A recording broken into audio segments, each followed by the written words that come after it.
यहाँ पे हथियार बंदूक नहीं है, यहाँ पे हथियार कोई चाकू नहीं है, यहाँ पे हथियार कोई और चीज़ नहीं है जिससे किसी को नुकसान पहुँचाया जाए। यहाँ पे हथियार ये है, और ये हथियार इसलिए इस्तेमाल किया जाता है ताकि अपने खेतों के लिए फ़ायदा हो दूसरों से ज़्यादा। हर बंदा ये हथियार लेके निकलता है और कोशिश करता है। अस्सलाम वालेकुम नाज़रीन, मैं हूँ शुजात शिगरी, आप देख रहे हैं मेरा यूट्यूब चैनल। उम्मीद है आप सब खैरियत से होंगे। अच्छा, इस वक्त हम देखें, मेरे पीछे आप देख सकते हैं वही पुराना घर है जहाँ पे हम लड्डू खिला करते थे रमज़ान में। और अभी हम आए हैं वाटरिंग करने के लिए खेतों को। ये आप देख सकते हैं। इस तरह मैंने आपको पहले बताया था कि हम नाले से पानी लाते थे, लेकिन जब से ये बोरिंग थोड़ा मॉडर्न हुआ है, उसके बाद हमने ये बोरिंग करके खेतों को पानी देने का सिलसिला शुरू किया है। तो अभी ये फिर बंद हो गया है क्योंकि वोल्टेज असल में यहाँ पे ड्रॉप होती रहती है, कभी ज़्यादा होती है कभी बंद होती है। तो इसी वजह से वो बोरिंग मशीन बंद होती है। यह देखें, ये गंदम की फसलें बस तकरीबन पकने को ही तैयार है। 1 महीने लगेगा मज़ीद। जुलाई में इसकी कटिंग होगी, हार्वेस्टिंग होगी इसकी।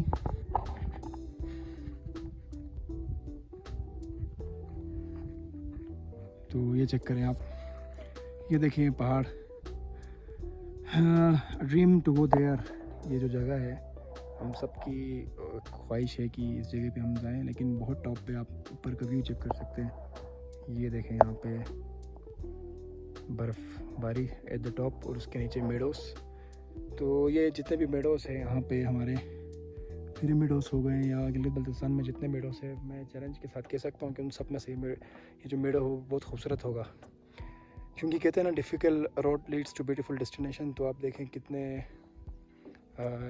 कुदरत के करीब है ये चीज़ें, कुदरती ही है। तो ये देखें, ये जो वहाँ पे लगे हुए खुबानी है, मुख्तलिफ़ किस्म के, मुख्तलिफ़ वैरायटी के, और ये सेब है, और ये गंदम की फसलें। हमारे यहाँ पे एक्चुअली सारों का घर इसी गंदम की वजह से चलता है, आटे की वजह से। और उसके साथ फिर कुछ दालें भी यहाँ पे उगाई जाती है, देसी दालें, जिनको हम अपनी ज़बान में स्टंजुम कहते हैं, और मैं आपको दिखाता हूँ। उसके बाद फिर बकरियाँ रखना और गायें रखना, उनके दूध वगैरह, दही। तो टोटली इंडिपेंडेंट है मार्केट की चीज़ों से। 80% अपनी ही फार्मिंग के ज़रिए चीज़ें, अपने लाइफ स्टॉक और एग्रीकल्चर प्रोडक्ट्स जो हैं उनकी वजह से जो है ना, कमी पूरी होती है यहाँ पे। तो जी मैं आपको जिस बारे में बात कर रहा था देसी दाल की, वो ये है। ये चेक करें आप, इसको हमारे ज़बान में स्टंजुम कहा जाता है। ये बिल्कुल वो क्या कहते हैं, वो ब्लैक दाल होती है मोटी सी, इसी जैसे ही है।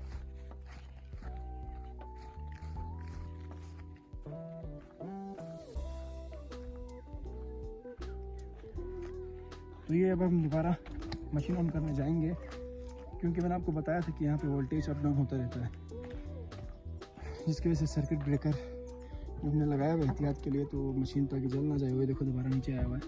हम मज़ीद ऊपर करेंगे। यहाँ पे वोल्टेज 150 है, अब कम होगा 113। और यहाँ से मैंने यहाँ जो हमने तेज़ करके दिया है वो तकरीबन है 148 144 तक है।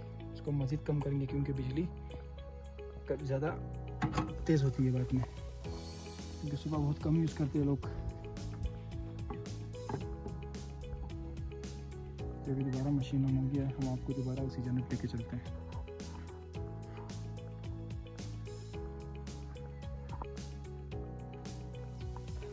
जी नाज़रीन, ये चेक करें आप, पानी आया, क्योंकि हमने इसका प्रेशर थोड़ा कम रखा है, क्योंकि ये है कि बार बार बंद होता है। मैंने आपको बताया था कि कभी बिजली कैसे होती है, कभी कम आ गया। आप खुद देख सकते हैं कॉन्स्टेंट नहीं है, जो प्रेशर है, जो फ्लो है, वो बिल्कुल कॉन्स्टेंट नहीं है, इसलिए हमने कम रखा है।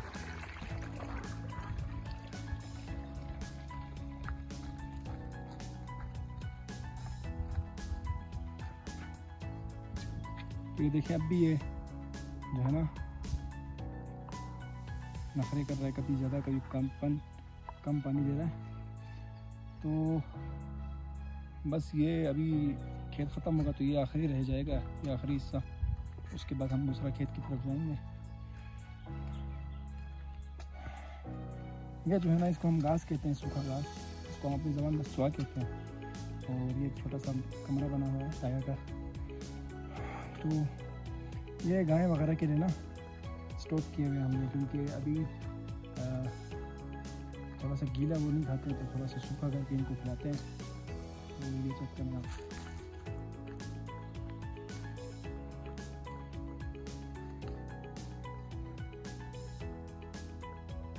ये बाग का एक व्यू।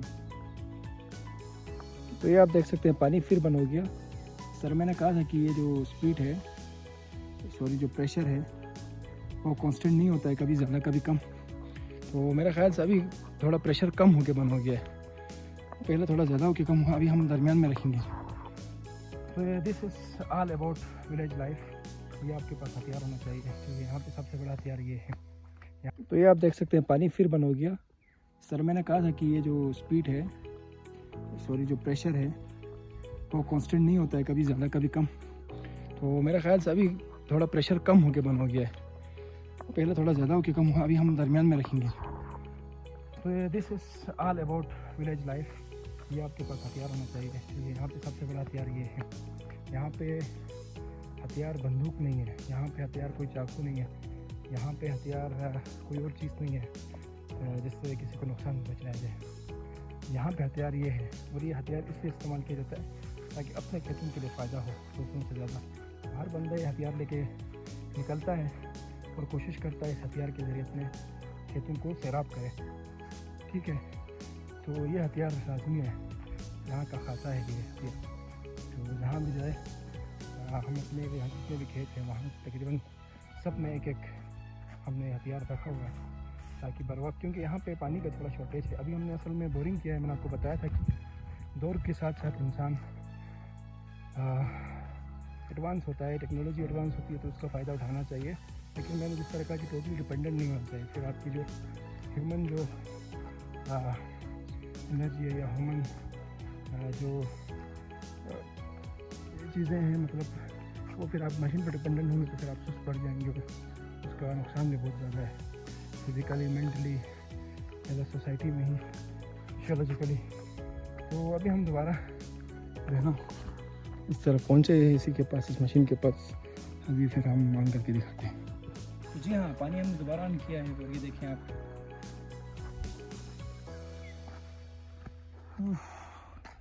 बस ये भी आखिरी रहता है। इसको हमने असल में एक्चुअली अकेला हूँ तो थोड़ा सा आपको लिए व्लॉग बनाना भी मुश्किल हो रहा है, लेकिन खैर है, आपको अपने विलेज लाइफ आपको दिखाते हैं।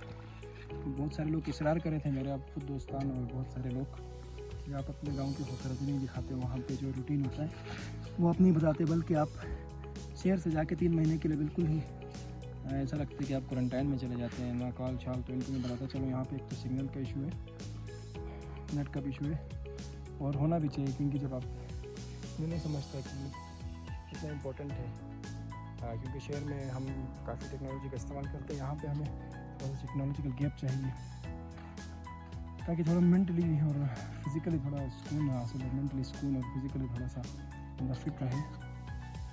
तो ये देखें,